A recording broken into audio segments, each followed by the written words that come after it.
గురుర్దేవో మహేశ్వరః గురుః సాక్షాత్ పరం బ్రహ్మ తస్మై శ్రీ గురవే నమః. వ్యాసం వసిష్ఠనప్తారం శక్తేః పౌత్రమకల్మషం పరాశరాత్మజం వందే సుఖతాతం తపోనిధిం. శుక్లాంబరధరం విష్ణుం శశివర్ణం చతుర్భుజం ప్రసన్నవదనం ధ్యాయేత్ సర్వవిఘ్నోపశాంతయే. అగజ ఆనన పద్మార్కం గజానన మహర్నిశం అనేకదం తం భక్తానాం ఏకదంతముపాస్మహే. వక్రతుండ మహాకాయ కోటి సూర్య సమప్రభ నిర్విఘ్నం కురు మే దేవా సర్వకార్యేషు సర్వదా. సరస్వతీ నమస్తుభ్యం వరదే కామరూపిణి విద్యారంభం కరిష్యామి సిద్ధిర్భవతు మే సదా. ఓం భూర్భువః స్వః ఓం తత్సవితుర్వరేణ్యం భర్గో దేవస్య ధీమహి ధియో యో నః ప్రచోదయాత్.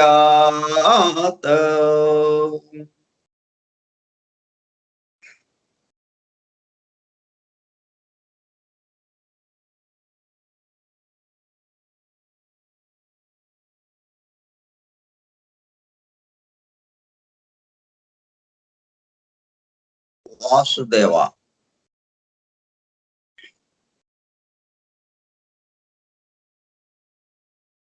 శ్రీపాద శ్రీ వల్లభ చరితామృతం గ్రంథ పఠనము కార్యక్రమము 14వ రోజు 1/7/2021 గురువారము సాయంత్రం 4:30 గంటలు. శ్రీపాద శ్రీవల్లభ స్కైప్ గ్రూపులో సుదూర ప్రాంతాలలో ఎవరింట్లో వారు హాయిగా విశ్రాంతి తీసుకుంటూ ఏకకాలంలో శ్రీపాదుల వారి సమకాలికులు కర్ణాటక దేశస్థులు శ్రీమాన్ శంకర భట్టు గారు 1320 సంవత్సరము ప్రాంతంలో అనగా దాదాపు 700 సంవత్సరముల క్రితము సంస్కృత భాషలో శ్రీపాదుల వారి దివ్య చరిత్రను శ్రీపాదుల వారి అనుమతితోనే శ్రీవల్లభ చరితామృతం పేరుతో గ్రంథముగా రచించగా సంస్కృత భాషలో వ్రాసిన ఆ గ్రంథమును ఎవరు ఎప్పుడు తెలుగు భాషలోనికి అనువదించారో తెలియదు గాని సంస్కృత గ్రంథమునకు తెలుగు భాషలో అనువాదము చేసిన పురాతన ప్రతి ఒకటి శ్రీపాదుల వారి మాతామహులు శ్రీ మల్లాది బాపన్న అవధానులు గారి 33వ తరం వారైన భీమవరం నివాసి శ్రీ మల్లాది గోవింద దీక్షితులు వారి వద్ద లభించగా వారు ముట్టుకుంటే చిరిగిపోయేలా ఉండే ఆ పురాతన ప్రతిని జాగ్రత్తగా కాపీ చేసి తెలుగు పురాతన ప్రతిని చరితామృతంలో చెప్పబడిన విధంగానే విజయవాడలో కృష్ణానదిలో నిమజ్జనం చేసి కాపీ చేసిన ఆ క్రొత్త ప్రతిని పిఠాపురంలో ఉన్న శ్రీపాద శ్రీవల్లభ మహాసంస్థానం వారికి చరితామృతంలో చెప్పబడిన విధంగానే శ్రీపాదుల వారి సంస్థానంలో దానిని శ్రీపాద సన్నిధిలో 2001 సంవత్సరం విజయదశమి నుండి ఆశ్వయుజ బహుళ ఏకాదశి వరకు మొట్టమొదటిసారిగా పారాయణం చేసి సంస్థానం వారికి భక్తి ప్రపత్తులతో సమర్పించగా ఆ సంస్థానము వారు కొన్ని వేల ప్రతులను ముద్రించి దత్త భక్తులకు అందుబాటులోనికి తెచ్చిన ఆ పరమాద్భుత దివ్య గ్రంథమును ప్రస్తుతం మన బృందము ద్వారా జరుపబడుచున్న గ్రంథ పఠనము కార్యక్రమంలో పఠిస్తుండగా మన హృదయ గుహలలో ప్రతిధ్వనిస్తున్న దానిని మన హృదయ గుహలలోనికి చేరి అత్యంత శ్రద్ధా భక్తులతో వినుచు లీనమవుచున్న దత్త భక్తులైన ప్రియ సోదర శ్రోతలందరకు నమస్కారము.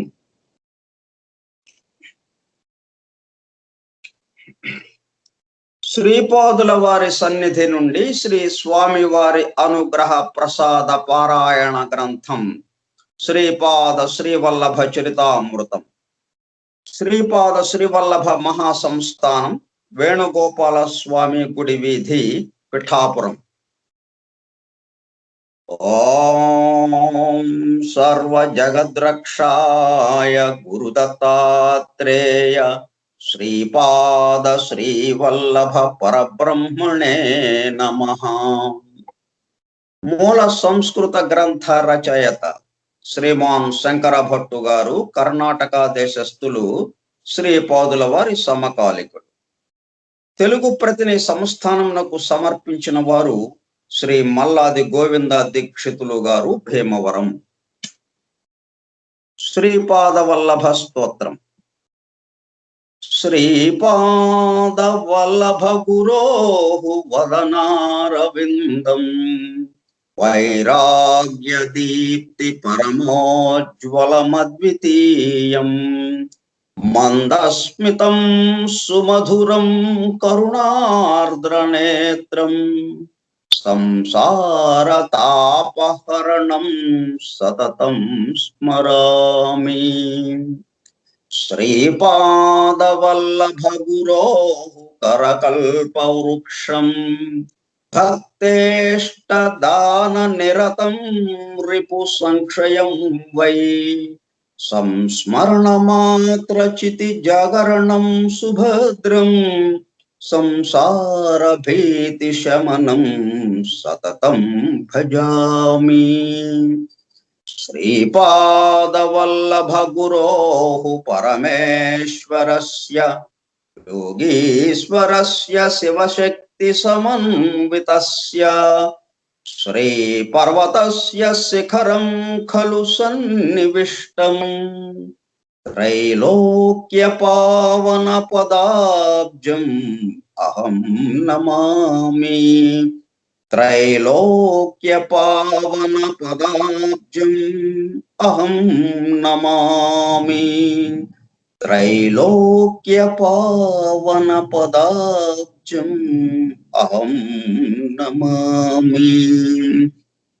దిగంబరా దిగంబరా శ్రీపాదవల్లభ దిగంబరా దిగంబరా దిగంబరా శ్రీపాదవల్లభ దిగంబరా దిగంబరా దిగంబరా శ్రీపాదవల్లభ దిగంబరా దిగంబరా దిగంబరా శ్రీపాదవల్లభ దిగంబరా దిగంబరా దిగంబరా శ్రీపాదవల్లభ దిగంబరా దిగంబరా దిగంబరా శ్రీపాదవల్లభ దిగంబరా.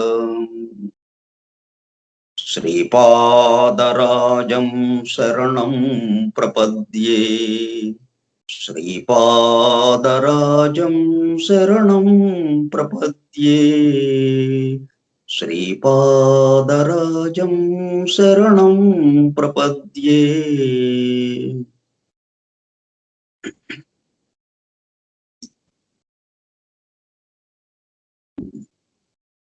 తిరుపతి సమీపంలోనే కాణిపాకంలో తిరుమల దాసు గారి గృహంలో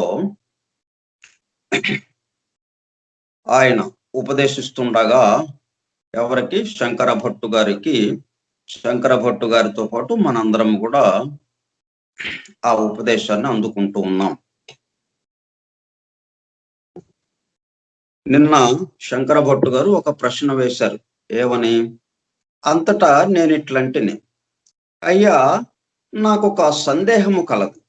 శ్రీకృష్ణుడు భగవద్గీతలో కర్మఫలములు అనివార్యములని సెలవిచ్చినారు గదా, వాటికి నియమ ఉల్లంఘనము కాకుండా శ్రీపాదుల వారు కర్మధ్వంసం నెట్లు చేసెదరు? సద్గురువులకు, సత్పురుషులకు, యోగులకు చేసిన దాన ధర్మముల ఫలితం.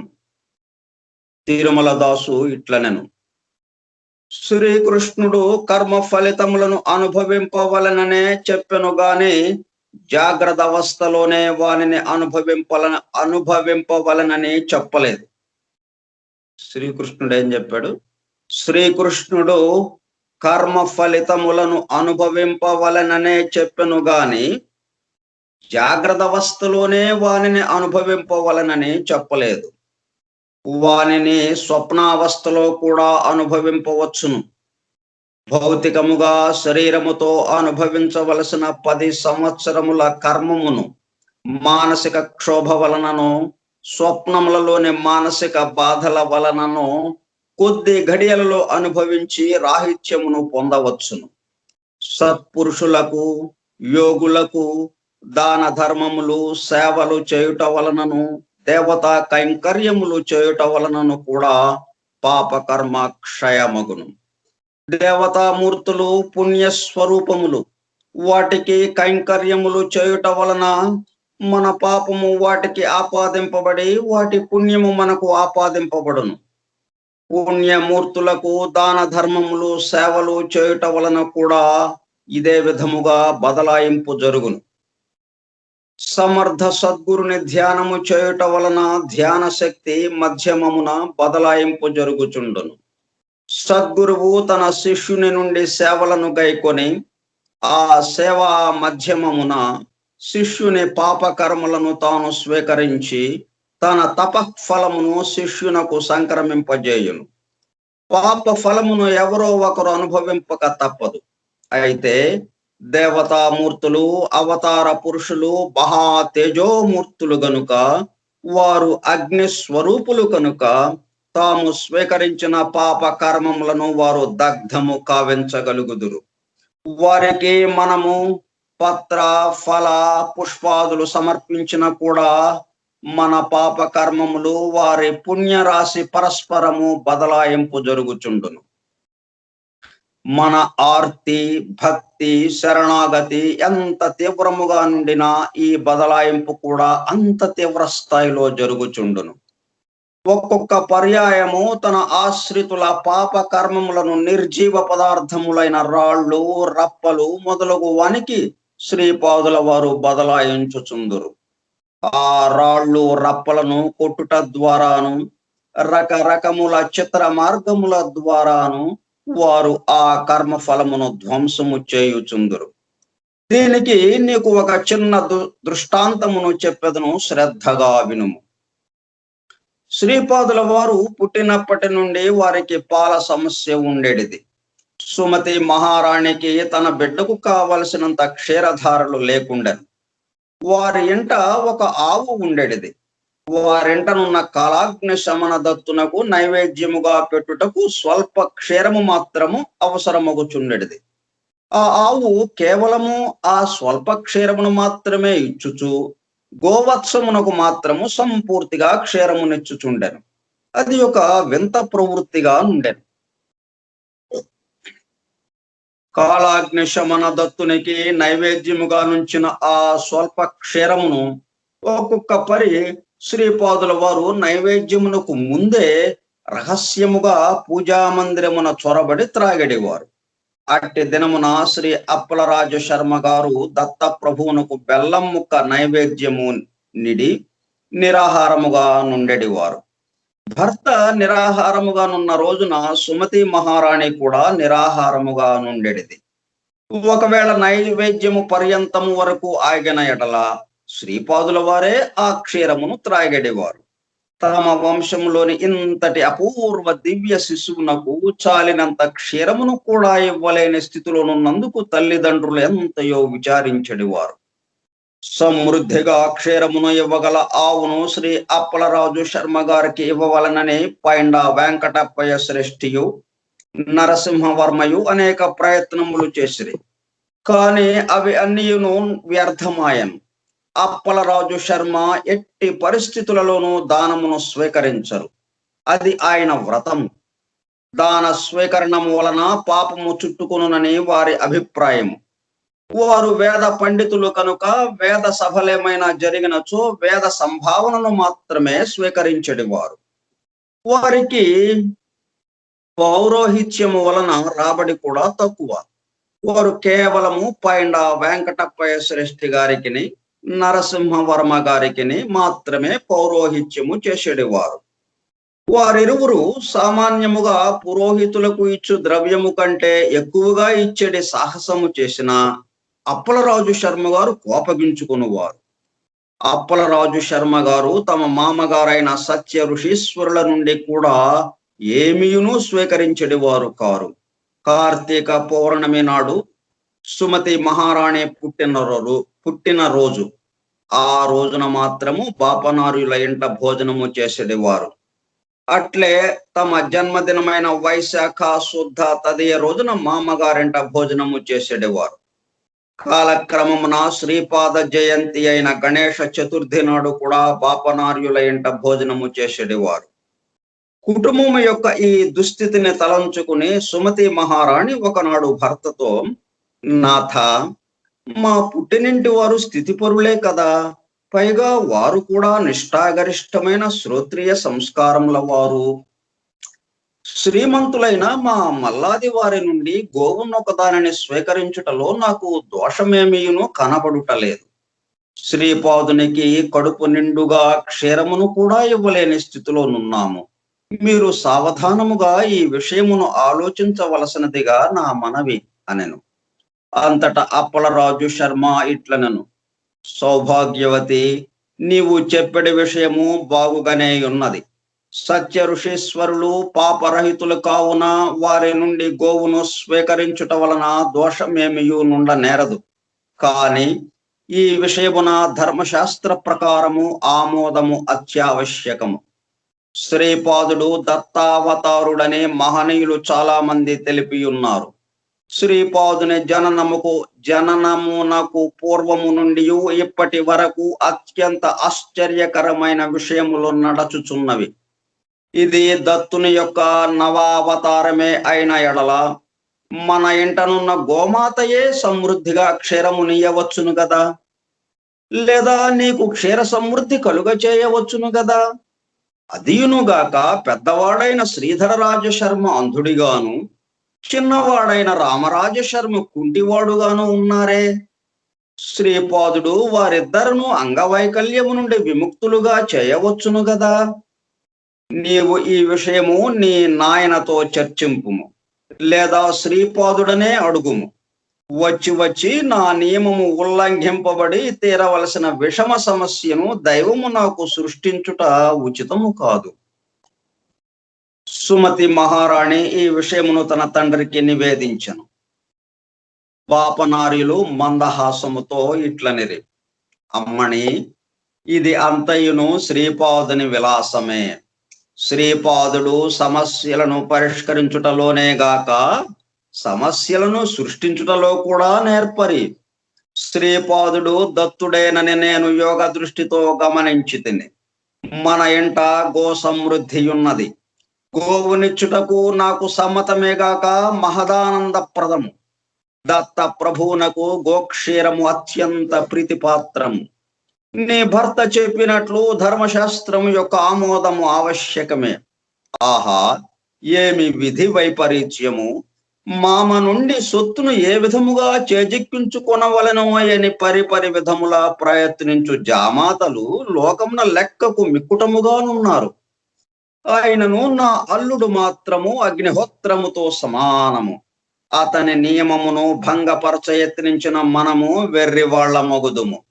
సృష్టి అందలి పంచభూతముల నుండి స్పష్టమైన ఆమోదము లభించిన గాని నీ భర్త ఈ గోదానమును స్వీకరింపడు. శ్రీపాదుడు తన అన్నలిద్దరిని అంగవైకల్యము నుండి విముక్తులను చేసినచో మీ కుటుంబముతో తనకున్న రుణానుబంధము తెగిపోవును. రుణ విముక్తుడైన దత్తుడు మీ ఇంట బిడ్డగా నుండజాలడు. జగద్గురువై లోకమును ధరించుటకు బయల్వెడలను. అందువలన పొరపాటున కూడా నీవు శ్రీపాదుని వారి సోదరుల అంగవైకల్యము పోగొట్టుమని కోరకుము. సర్వమును కాలాధీనమై ఉన్నది.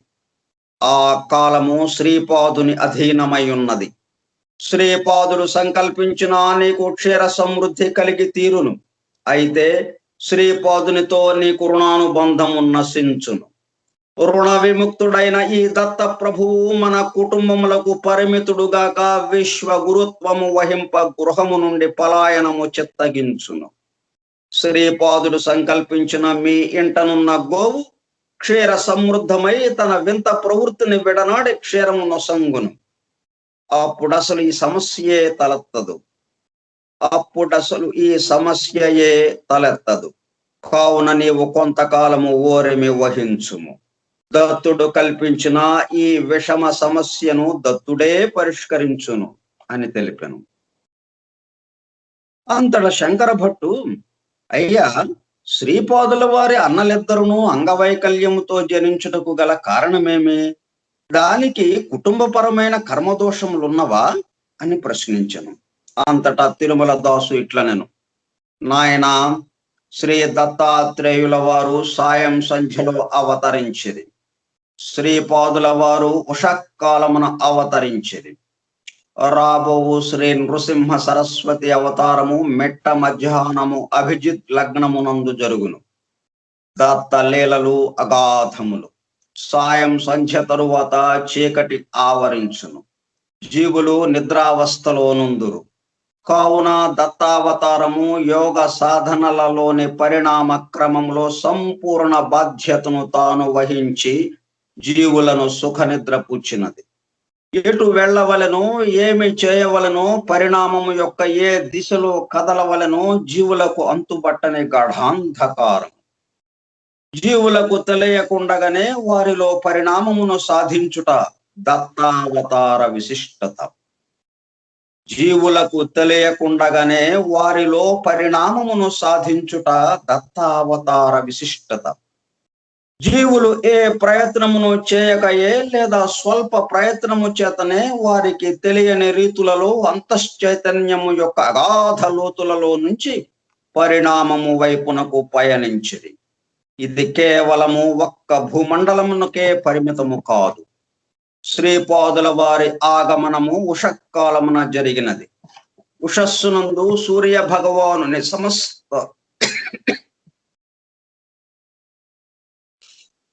శ్రీపాదుల వారి ఆగమనము ఉషకాలమున జరిగినది. ఉషస్సునందు సూర్య భగవానుని సమస్త శక్తులను ఒక్కసారి విజృంభించి జీవులను పునీతులను చేయును. వారి ఆత్మ సూర్యునకు ప్రతీక. జీవులలోని వివిధములైన శక్తులు జాగృతమై వివిధ గతులలో నాట్యమాడుచు అనంత వైవిధ్యములో పరిణామము నొందుటను ఇది సూచించును. మధ్యందిన మార్తాండు చండ ప్రచండమైన స్వరూపము. ఆత్మ సూర్యుడు తన సంపూర్ణ శక్తులను విచ్చలవిడిగా సమృద్ధిగా వెదజల్లుచు జీవులను జాగృతము చేయుట నృసింహ సరస్వతి అవతార ప్రయోజనము. ఈ విషయములు వారి యొక్క విశ్వవ్యాప్త చైతన్యమునకు సంబంధించిన విషయములు. దత్త అవతారమునకును శ్రీపాద శ్రీవల్లభ అవతారమునకును మధ్య సమయమున కాళరాత్రి నడచినది. అది కేవలము మహా అంధకార స్వరూపము. దానికి ప్రతీకగా పెద్దన్నగారైన శ్రీధరరాజు శర్మ జన్మించిరి. ఆ రాత్రి గడిచిన తదుపరి ఉన్న స్థితి సంశయములు, నాస్తికవాదములు, కుతర్కములు, వక్రభాష్యములు వగైరా ఉన్న స్థితి. దానికి ప్రతీకగా చిన్నన్నగారైన శ్రీరామరాజు శర్మ జన్మించిరి.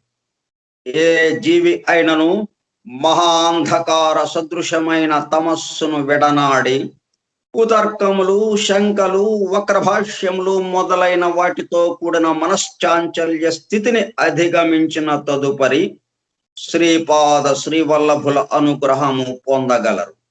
ఇదియే దీనిలోని రహస్య విషయము. ఇవి జగత్తులోని జీవుల పరిణామమునకు సంబంధించిన విషయములు. కుటుంబపరమైన కర్మదోషములు కూడా కలవు. శ్రీ అప్పలరాజు శర్మ గారు వెలనాటి మండలము నందలే వైదిక బ్రాహ్మణులైనను వారి కుటుంబమునకు గ్రామాధిపత్యము ఉండేది. శ్రీపాదుల వారి తాతగారు అనగా పితామహులు అయినవిల్లి గ్రామాధికారిగా ఉండేవారు. వారి కుటుంబంలో గ్రామాధిపత్యము జ్యేష్ఠ కుమారునికి సంక్రమించుచుండును. శ్రీపాదుల వారి పితామహుల నామధేయము శ్రీధర రామరాజు శర్మ. గ్రామాధికారము కలిగిన బ్రాహ్మణులు రాజశబ్దమును తమ నామధేయమునకు చివర కలిగి ఉండుట వారి సాంప్రదాయము. బ్రాహ్మణత్వమును సూచించున్నది శర్మ నామధేయము. గ్రామమునందు పంటలు పండినను పండకపోయినను జమీందారులకు పన్ను కట్టవలసి వచ్చేది. నిర్బంధముగా పన్ను వసూలు చేయవలసిన బాధ్యత గ్రామాధికారి పై నుండేది. అందువలన శ్రీధర రామరాజు శర్మ తన ఇష్టాయిష్టములతో ప్రమేయము లేకుండా జమీందారు వారి ఆజ్ఞను అనుసరించి హింసా పద్ధతుల ద్వారా కూడా పన్ను వసూలు చేయవలసి వచ్చేది. అది వారి కర్తవ్యము, ధర్మము కూడా. అయినను దైవము దృష్టిలో అది పాపకార్యమాయను. అప్పలరాజు శర్మ జ్యేష్ఠ భాత్రకు గ్రామాధిపత్యము సంక్రమించను. అప్పలరాజు శర్మ జ్యేష్ఠ భ్రాతకు గ్రామాధిపత్యము సంక్రమించను. తాతగారు చేసిన పాప కర్మముల ప్రభావము వలన శ్రీపాదుల వారి పెద్ద సోదరుడైన శ్రీధర రాజు శర్మయు చిన్న సోదరుడైన రామరాజు శర్మయు అంగవైకల్యముతో జన్మించిరి. శ్రీపాద వల్లభులు సాక్షాత్తు దత్తావతారులైనను తాతగారు చేసిన ఆ స్వల్ప పాప కర్మముల ప్రభావమును తాము కూడా అనుభవింపవలసి వచ్చినది. అందుచేతనే వారికి కూడా పాల సమస్య ఏర్పడినది. విశ్వ ప్రభువు తాను ఏర్పరిచిన నియమము సర్వులకును వర్తింపజేయును. తాను అవతారముగా వచ్చి ఉన్నను కూడా కర్మ ఫలితమును తాను కూడా అనుభవించుట మనకు మార్గదర్శకత్వము వహించుటకే. శ్రీ పైండ వెంకటప్పయ్య శ్రేష్ఠియును శ్రీ వత్సవాయి నరసింహవర్మయును శ్రీపాదుల వారిని తమ స్వంత మనుమని వలె భావించువారు. అందువలన వారు శ్రీపాదుల వారి పాల సమస్యను తీర్చుట ఎట్లా అని దీర్ఘముగా ఆలోచించింది. వర్మ గారు శ్రీ శ్రేష్ఠి గారిని పిలిచి, అయ్యా, దీనికి సరి అయిన ఉపాయమును మీరే చేయవలయునని చెప్పింది. శ్రీ నరసింహవర్మ గారి వద్ద గాయత్రి అని పేరుగాంచిన గోమాత యొక్క సంతతి కలదు. దానిలో సర్వ శుభ లక్షణములున్న ఒక గోవును వర్మ గారి నుంచి శ్రేష్ఠి గారు క్రయము పొందినారు. విక్రయించగా వచ్చిన ధనమును వర్మ గారు తమ వద్ద భద్రముగా ఉంచిరి. ఇంతలో వర్మ గారింట పౌరోహిత్యము నిమిత్తము అప్పలరాజు శర్మ గారు వచ్చిరి. వారికి ఈ గో విక్రయ ధనమును వర్మ గారు సంగిరి. పౌరోహిత్యము జరుపునప్పుడు సామాన్యముగా సంభావన నిమిత్తము ఈయబడు మొత్తము కంటే ఇది చాలా ఎక్కువగా నుండెను. అప్పలరాజు శర్మ గారు ధర్మబద్ధముగా తాము తీసుకోవలసిన ద్రవ్యమును మాత్రమే తాము తీసుకొని మిగతా ధనమును తిరస్కరించిరి. అంతట వర్మ గారు తాము కూడా ఆ మిగతా ధనమును తీసుకున్నటకు అంగీకరింపలేదు. సుక్షత్రియ వంశంలో జన్మించిన నేను దానమిచ్చిన సొమ్మును తిరిగి స్వీకరింపజాలను అనేది. ఈ తగాద శ్రీ బాపనారుల వద్దకు వచ్చినది. బ్రాహ్మణ పరిషత్తు సమావేశమైనది. సభలో శ్రీ బాపనారులు ఇట్లు ప్రకటించిరి.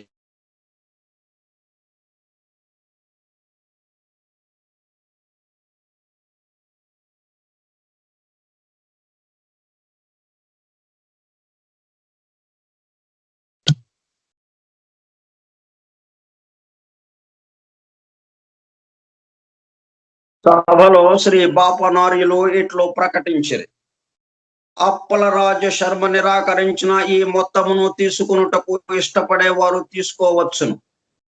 అనేక మంది బ్రాహ్మణులు ఆ మొత్తమును తమకు ఇప్పించవలసినదని పోటీ పడవచ్చింది.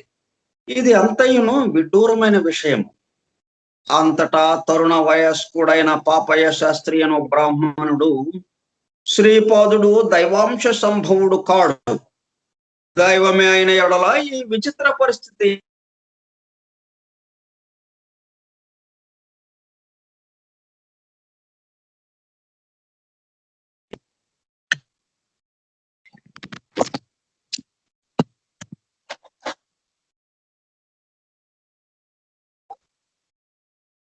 శ్రీపాదుడు దైవాంశ సంభవుడు కాదు, దైవమే అయిన ఎడల ఈ విచిత్ర పరిస్థితి ఏల దాపురించును. శ్రీదత్తుడైనచో తన ఇద్దరు సోదరులను అంగవైకల్యం నుండి ఏల కాపాడడు. జరిగిన కొన్ని సంఘటనలు కేవలము యాదృచ్ఛికములు. ఘోరంతలను కొండంతలుగా చేసి చెప్పుట మహానేరము. నేను దత్త భక్తుడను, శ్వేతార్క రక్షను కూడా గురువు నుండి పొందినవాడను. ప్రతిరోజు ఎంతయో జపము చేసుకొనుచున్నాను. నేను ఎటువంటి దానమును స్వీకరించినను మలినము అంటదు. యోగ్యుడనైన నాకు ఈ ధనమును ఇప్పించవలసినది అని అడిగాను. బ్రాహ్మణ పరిషత్తు పాపయ్య శాస్త్రికి ఆ ధనమును ఇప్పించాను. ఆ ధనము ఒక మంచి గోవును సంపాదించుకున్నటకు తగినంత ధనము. సభ ముగిసిన తదుపరి విజయ గర్వముతో పాపయ్య శాస్త్రి ఇంటికి పోయాను. అప్పుడు వాని మేనమామ తన ఇంట నుండెను. ఇరువురికి ఇష్టాగోష్ఠి జరిగాను. భోజనము చేసి వెళ్ళమని పాపయ్య అడిగాను. అతడు తాను సంవత్సరమునకు ఒకే ఒక పర్యాయము భోజనము చేసేదననియు, ప్రస్తుతము తన మేనల్లుని ఎంట భోజనము చేటుకు వీలు పడదనియు చెప్పి శీఘ్రముగా వెడలిపోయాను. మేనమామ వెళ్ళిపోయిన తరువాత పాపయ్య సాలోచనగా కూర్చుని ఉండెను. అతని భార్య వచ్చి, స్వామి, ఇప్పుడు వచ్చిన ఈ మేనమామ గత సంవత్సరము చనిపోయిన మీ సొంత మేనమామను అచ్చుగుద్దినట్లు పోలి ఉండలేదా అనెను. పాపయ్య ఉలిక్కిపడెను. తనకు ఒకే ఒక మేనమామ ఉండేటివాడు. అతడును గత సంవత్సరము పరమపదించెను. ఇప్పుడు ఈ మేనమామ ఎవడు? తన బుద్ధి ఎంత భ్రమలో చిక్కుకున్నది. తనకు మేనమామ వరుసైన వాళ్ళు మరికొందరు ఉన్నను. వారెవ్వరునూ ఇతనిని 100కి 100 పాళ్ళు పోలి ఉండలేదు. చనిపోయిన తన మేనమామ యొక్క ప్రేతాత్మన తాను చూచినది. అతని గుండె వేగముగా కొట్టుకొననారంభించినది. తనకు భూత ప్రేత పిశాచములతో ఎట్టి మంత్ర తంత్ర ప్రమేయము కూడా లేదు. తాను ఉపాసించడి దత్తుని అనుగ్రహము నుండి తాను పతనమగుచుండెనా? రానున్నది తనకు చెడు కాలమా? మేనమామ వెళ్ళిపోవచ్చు, నీవు స్వల్పకాలంలోనే నన్ను కలుసుకొనగలవని ఆశించుచున్నాను. మేనమామ వెళ్ళిపోవచ్చు, నీవు స్వల్పకాలము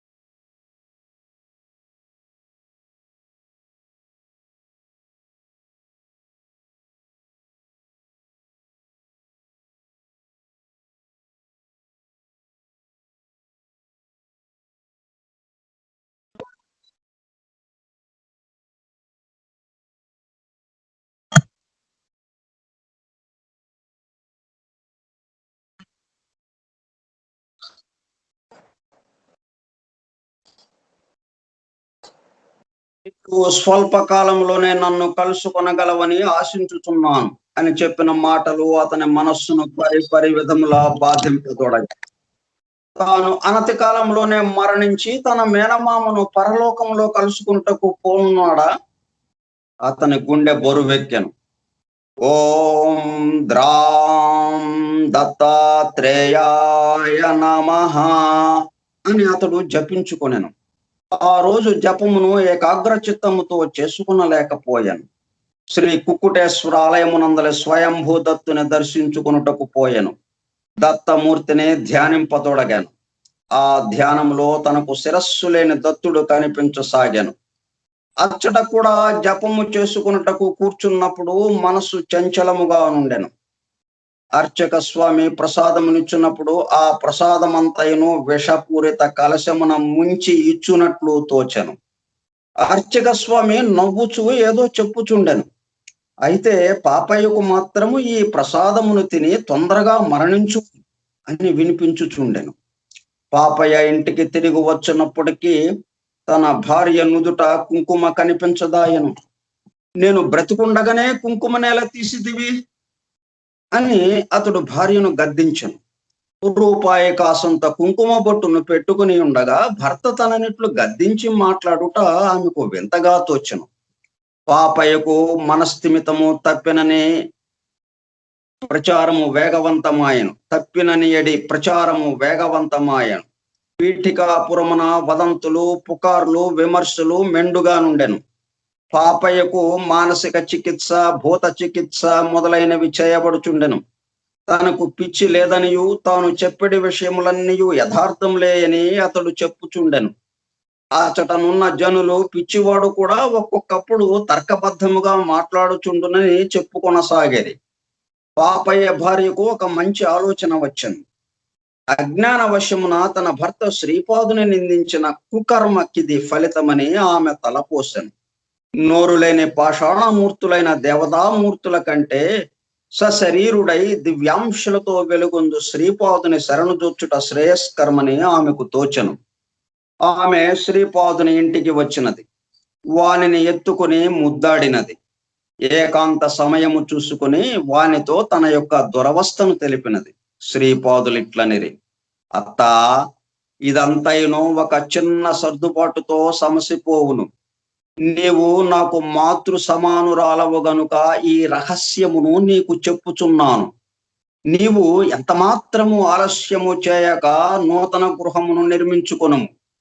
నీవును మామయు వాస్తు పూజ చేసి నూతన గృహ ప్రవేశము చేసిన తదుపరి అంతయును స్థిమితపడును. శ్రీపాదులు తననిట్లు ఆజ్ఞాపించిన విషయమును ఎవరికీ తెలియనయ్యక అద్దె ఇంటిలో ఉండుటచే ఈ కష్టములు తమకు సంప్రాప్తించినవనియు, సొంత గృహమును నిర్మాణము చేసుకుని తీరవలయననియు తన వారితో చెప్పి ఒప్పించను. పాపయ్యకు ఎవరో ఒక పాడుబడిన గొయ్యని భూదానముగా ఇచ్చిరి. దానిని వెంటనే వ్యయ ప్రయాసల కోర్చి పూడ్పించిరి. నూతన గృహ నిర్మాణమునకు ఇంటిలోని ధన కనక వస్తువులు అన్నియును వ్యయమాయను. కొంత రుణము కూడా చేయబడను. కొండరాళ్లను తెచ్చి సకలములుగా చేసి గృహ నిర్మాణమందు వాడిరి. గృహ ప్రవేశము జరిగిన వెంటనే పాపయ్య స్వస్థుడాయను. నాయన శంకర భట్టు, పాపయ్యకు మృత్యుదశ నడచుచున్నది. వానిని అపమృత్యు సంకటము నుండి శ్రీపాదులు రక్షించిరి. వానికి మానసిక క్షోభ, అవమానము, ధన వ్యయము మొదలైనవి కలిగించి కర్మను ధ్వంసము చేసిరి.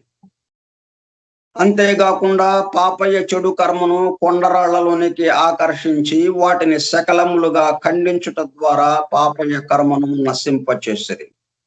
కర్మ ధ్వంసమునకు సిద్ధులు, అవధూతలు ఉపయోగించు సిద్ధ మార్గములు చిత్ర విచిత్రములుగా నుండును.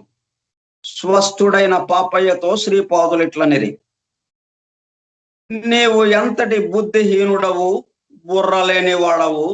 నీవు మనసారా ఆరాధించు దత్తుడు సశరీరుడై శ్రీపాదుడుగా నీ ఎదుటనే ఉండగా కూడా గుర్తించలేని అభాగ్యుడవు. కుక్కుటేశ్వరాలయములోని పాషాణ దత్తమూర్తినే నీ రక్షకుడని నీవు నమ్మితివి. దత్తుడనైన నేను నీ పాప కర్మల సంచయమును కొండరాళ్లకు ఆకర్షించి వాటిని ఖండ ఖండములుగా చేయించి నీ కర్మను క్షయింపజేసి నీకు నూతన గృహమును కూడా ప్రసాదించితిని. నీవు సశరీరుడై ఉన్న ఈ దత్తుని యందు విశ్వాసముంచిన ఎడల నీ సంస్కారములన్నింటినీ నా శరీరము పైకి ఆకర్షించి నీకు కర్మక్షయము చేసి రక్షించడి వాడను. భక్తుని యొక్క భావనను బట్టి దైవము అనుగ్రహించు ఫలముండును. ఈ లీల జరిగిన తర్వాత పాపయ్య శ్రీపాద శ్రీవల్లభుల వారిని దత్తావతారముగా గుర్తించింది. శ్రీపాదుల వారి పాల సమస్య శ్రీ శ్రేష్ఠి గారికిని శ్రీ వర్మ గారికిని బాధాకరముగా నుండెను. వారు శ్రీ సత్య ఋషీశ్వరుల చెంతకు వచ్చి, ఓ రాజర్షి, మీరు జనక మహారాజు వలె సంసారమునందుండియు బ్రహ్మజ్ఞానులై బ్రహ్మమునందు లీనమై ఉన్నారు. మాదొక చిన్న విన్నపము, మీరు దానిని ఆమోదింపవలసినది అని అడిగిరి. దానికి బాపనార్యులు, విన్నపమేదో తెలియకుండా ఆమోదము తెలుపుటెట్లు? మీరు నిస్సంకోచులై విషయమును తెలియజేయుడు. నేను అది ధర్మబద్ధమైన ఎడల ఆమోదించి తీరెదను అనిరి. అంతటా శ్రీ శ్రేష్ఠి, నేను శ్రీ వర్మ వద్ద నుండి గాయత్రి యొక్క సంతతికి చెందిన శుభలక్షణ సమన్వితమైన గోవును క్రయము పొంది ఉంటుంది. మా కుల పురోహితులైన శ్రీ అప్పలరాజు శర్మ గారికి దానిని ఈయదలంచితిని. ఆ గోక్షీరము శ్రీపాదుల వారి సేవకు వినియోగమైన ఎడల అంతకంటే మేము కోరదగునదేదియూ లేదు అనేది. శ్రేష్ఠి మాటలను ఆలకించిన బాపనార్యులు, సరి ఆ గోమాతను మా గృహమునకు తోలుకొని రండు, దానిని అప్పలరాజునకు ఇచ్చు ప్రయత్నమును చేసేదము. శుభ లక్షణములతో కూడిన గోమాత అప్పలరాజు ఇంట నుండుట దాతకు గ్రహీతకు కూడా విశేష శ్రేయస్కరము అని వచించిరి. గోమాత బాపనార్యుల ఇంటికి తీసుకుని రాబడినది. దానిని దానముగా స్వీకరించుటకు అప్పలరాజు శర్మ నిరాకరించింది. హిమాలయములలో శతోపథ ప్రాంతమున్నది ఒకటి ఉన్నది. శతోపథ ఆ ప్రాంతము నుండే ధర్మరాజాదులు స్వర్గారోహణము చేసిరి. అచ్చట శ్రీ సచ్చిదానందావధూతను మహాత్ములుండేది. వారి వయస్సు కొన్ని శతాబ్దములు. వారు కైవల్య శృంగమునందున్న శ్రీ విశ్వేశ్వర ప్రభువుల శిష్యులు. శ్రీ విశ్వేశ్వర ప్రభువులు తాము పీఠికాపురంలో శ్రీపాద శ్రీవల్లభ రూపమున అవతరించి ఉన్నామనియు, తమ బాల్య రూపమును చూసి తరించవలసినదనియు శ్రీ సచ్చిదానంద అవధూతను శాసించిరి. శ్రీ అవధూత పీఠికాపురమునకు విచ్చేసిరి. శ్రీ బాపనార్యులు వారిని ఆదరముతో స్వాగతించిరి. శ్రీపాద శ్రీవల్లభ రూపముననున్న శ్రీ దత్త ప్రభువులను దర్శించి చరితార్థులైరి. వారి ముందు ఈ పాల సమస్య తేబడను. శ్రీ అవధూత అప్పలరాజు శర్మ గోదానమును స్వీకరించి తీరవలననియు, శ్రీపాదుల వారు సాక్షాత్తు దత్త ప్రభు అనియు, వ్యర్థములైన నియమములతో దత్త ప్రభువులకు క్షేరమును సంగు మహత్తర సేవను పోగొట్టుకొనకూడదనియు నొక్కి వక్కాణించను. బ్రాహ్మణ పరిషత్తు శ్రీపాదుల వారు దత్తుడేనని చెప్పుటకు సాక్ష్యములను అడిగిరి. పంచభూతములచే సాక్ష్యము నిప్పించదనని ఆ అవధూత అనేది. శ్రీపాదులే దత్తాత్రేయులని పంచభూతములు సాక్ష్యము ఇచ్చుట. యజ్ఞము ప్రారంభమాయను. భూమాత సాక్ష్యము పలికెను. శ్రీపాదుల వారు శ్రీ దత్తులే గనుక అప్పలరాజ్య శర్మ గోదానమును స్వీకరించుట దోషము కాదు. మామగారు అల్లునికి ప్రేమ పూర్వకముగా నిచ్చునది దానముగా లెక్కకు రాదు గనుక సత్య ఋషీశ్వరులు శ్రేష్ఠి నుండి దానిని దానముగా తీసుకుని అల్లునికి కానుకగా ఇయ్యవచ్చును. ఇది భూమాత వచనం. యజ్ఞము ప్రారంభమైన తరువాత యజ్ఞ ప్రాంతము మినహాగా మిగతా ప్రాంతంలో వర్షము కురియుచుండెను. ఇది రెండవ సాక్ష్యముగా స్వీకరించబడెను. యజ్ఞమునందు హవిస్సులను అగ్నిదేవుడు స్వయముగా స్వీకరించి గోదానము దోషయుక్తము కాదని వివరించాను. ఇది మూడవ సాక్ష్యముగా స్వీకరించబడెను. వాయువు యజ్ఞశాల మినహాగా మిగతా ప్రాంతమంతటిని తన ప్రతాపముతో గడగడలాడించెను. ఇది నాలుగవ సాక్ష్యముగా స్వీకరించబడెను. ఆకాశము నుండి దివ్య వాణి వెలువడి శ్రీపాదులు సాక్షాత్తు దత్త ప్రభువులే అని తెలియపరచెను. పంచభూతముల సాక్ష్యములు స్వీకరించిన తదుపరి అప్పలరాజు శర్మ గోదానమును స్వీకరించింది. గోదాన ఫలము శ్రేష్ఠి గారికి దక్కినది.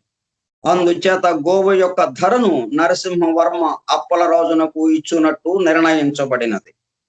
ఈ విధముగా శ్రీ అవధూత సన్నిధిలో శ్రేష్ఠి గారికి వత్సవాయి వారికి అపూర్వ పుణ్యము లభించినది. భవిష్యత్తులో కోకనదము అని పిలువబడు వాయసపుర అగ్రహారం కాకినాడ, శ్యామలాంబాపురము సామర్లకోట, శ్రీ పీఠికాపురము కలిసి మహాపట్టణమగును. లోకమునందలి అన్ని దేశముల వారు, అన్ని జాతుల వారు, అన్ని సంప్రదాయముల వారు ఏదో ఒక జన్మమున, ఏదో ఒక రోజున పీఠికాపురమునకు వచ్చి శ్రీ స్వామిని దర్శించుకుందురు. శ్రీపాదుని చరిత్రము సంస్కృత భాషలో వ్రాయబడును. శ్రీపాద శ్రీవల్లభ చరితామృతము అను ఈ గ్రంథము శ్రీపాద శ్రీవల్లభులచే ఆశీర్వదింపబడును. ఆ భూర్జపత్రముల ప్రతి శ్రీపాదుని సంకల్పమున అదృశ్య రూపమున శ్రీపాదుని జన్మస్థలమునకు అనేక నిలువుల లోతున నిక్షిప్తమగును.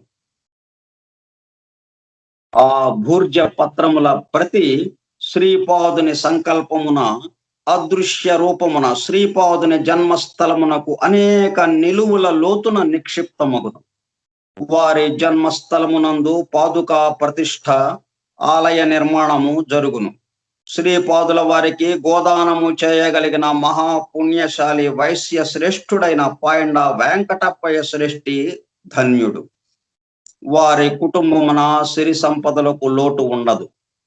వారు హిరణ్యలోకమునందు కొంతకాలం ఉండిన తరువాత మరాఠా దేశమున మహదైశ్వర్యవంతులైన వైశ్య కుటుంబమునందు జన్మించి శ్రీ నృసింహ సరస్వతి అవతారమును కూడా దర్శించగలరు. నాయన శంకర భట్టు, ఈ గోదాన సత్యధి విశేష శుభప్రదం. నీవు కురువపురమునకు ప్రయాణము కావచ్చును. నిన్ను శ్రీపాద వల్లభులు సదా రక్షించదరుగాక. శ్రీపాద శ్రీవల్లభులకు జయము జయము.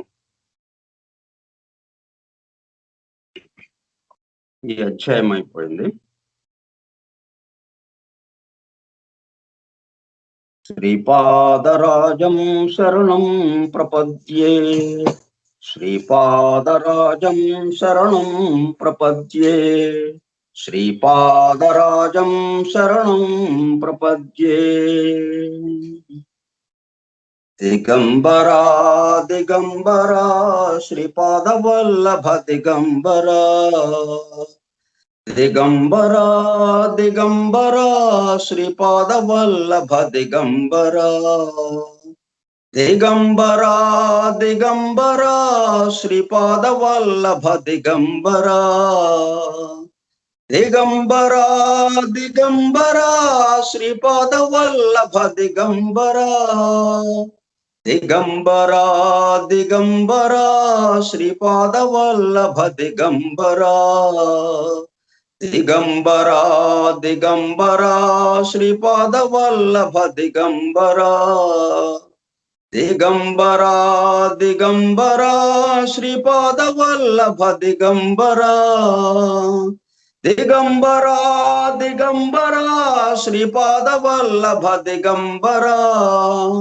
దిగంబరా దిగంబరా శ్రీపాద వల్లభ దిగంబరా, దిగంబరా దిగంబరా శ్రీపాద వల్లభ దిగంబరా, దిగంబరా దిగంబరా శ్రీపాద వల్లభ దిగంబరా, దిగంబరా దిగంబరా శ్రీపాద వల్లభ దిగంబరా, దిగంబరా దిగంబరా శ్రీపాద వల్లభ దిగంబరా. స్వస్తి ప్రజాభ్యః పరిపాలయంతాం న్యాయేణ మార్గేణ మహిషాః. గోబ్రాహ్మణేభ్యః శుభమస్తు నిత్యం. లోకాః సమస్తాః సుఖినో భవంతు. లోకాః సమస్తాః సుఖినో భవంతు. లోకాః సమస్తాః సుఖినో భవంతు. ఓం శాంతి శాంతి శాంతి.